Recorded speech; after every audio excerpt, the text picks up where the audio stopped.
It's hard to find fault with firefighters, brave men and women that charge headfirst into danger to save lives and property. Given how everything's going, globally, we'll probably need more of them. It's impossible to ignore the climate crisis, but the one in the real world is clearly caused by man. In this roguelike platformer, abundant fires are caused instead by a fire god, something supposedly out of mankind's control. Let's open up D-pads and DLC. Developer Denim has brought an upgraded platformer to the Xbox in Firegirl, Hack and Splash Rescue DX.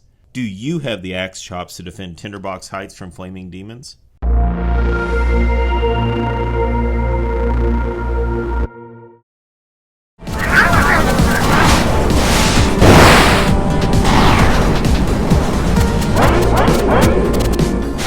Nothing gets me more excited for a video game than hearing roguelike.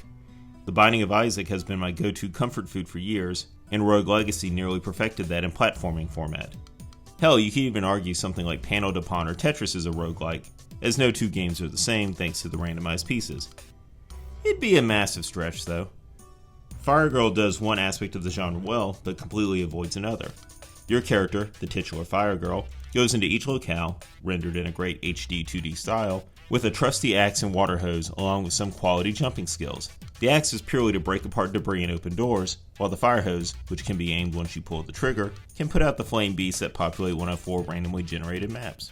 The water hose is multi-purpose in that it also grants the player a bit of a Super Mario Sunshine rocket jump that allows for both high jumps and smoother landings. What it doesn't do is actually put out any fires. If you decorate the villains with any other motif, this could easily be a proton pack or a laser gun. There's no instances where Firegirl has to actively managing a burgeoning fire, cool passages for victims to escape through, fill up any level aspects with some rudimentary water physics, or anything beyond kill. One of the great parts about other roguelikes is the randomization of your playstyle. Firegirl excuse that for the simple upgrades that the player can buy, increasing the power of the jets or capacity of the water tank, which can frequently be filled with water sources in that level, or simply by unlocking a power-up that absorbs humidity from the air. It'd be great to have a character with no jump ability stuck with a grappling line, or an absence of a water hose and instead stuck with water grenades. Even something simple like hiding the HUD or granting a double jump would do wonders to prevent the repetition from growing like a blazing inferno. Despite being the deluxe edition of the earlier version of the title, aspects still feel unfinished.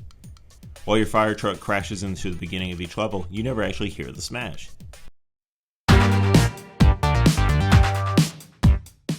Music is overwhelming at times.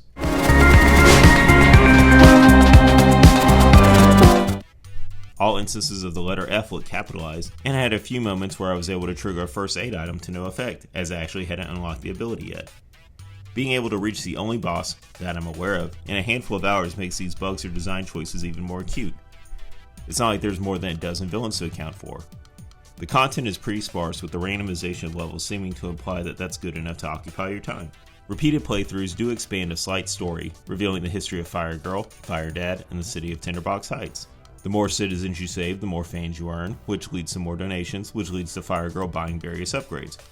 More time on a level, less money lost with every failed mission, quicker access, and so forth.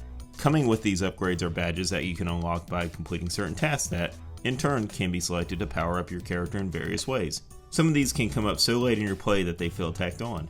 Once you get enough of the upgrades, you'll find that missions go from a challenge to complete to almost too easy.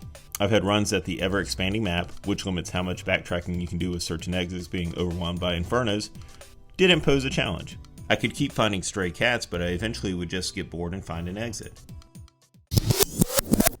Firegirl Hack and Splash Rescue DX is a solid base of a game, and one that you'll have fun for a solid afternoon or two. It's an easy recommendation if you like roguelikes and platformers, but it feels more like a solid proof of concept for a future sequel than the best this title has to offer.